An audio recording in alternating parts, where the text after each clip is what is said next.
पूछा, मेरे भाग्य में कितना धन है? मुनि ने जवाब में कहा, 1 रुपया रोज तुम्हारे भाग्य में है। व्यक्ति बहुत खुश रहने लगा।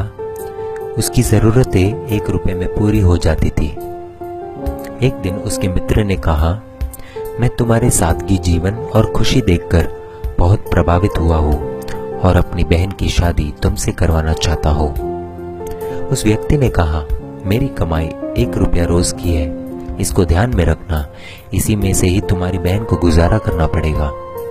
मित्र ने कहा, कोई बात नहीं, मुझे रिश्ता मंजूर है। अगले दिन से उस आदमी की कमाई 11 रुपया हो गई। उसने मुनि को बुलाया और कहा, हे मुनिवर, मेरे भाग्य में 1 रुपया लिखा है, फिर 11 रुपए क्यों मिल रहे हैं? मुनि ने जवाब में पूछा, तुम्हारा किसी से रिश्ता या सगाई हुई है क्या? उस व्यक्ति ने जवाब में कहा, हाँ हुई है। मुनि ने कहा, तो यह तुमको 10 रुपए उसके भाग्य के मिल रहे हैं, इसको जोड़ना शुरू करो, तुम्हारे विवाह में काम आएंगे। शादी के कुछ दिनों के बाद एक दिन उसकी पत्नी गर्भवती हुई और उसकी कमाई 31 रुपए होने लगी।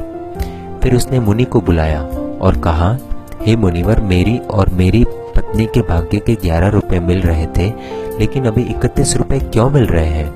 क्या मैं कोई अपराध कर रहा हूँ? मुनिवर ने कहा, यह तेरे पुत्र के भाग्य के 20 रुपए मिल रहे हैं। हर मनुष्य को उसका भाग्य मिलता है।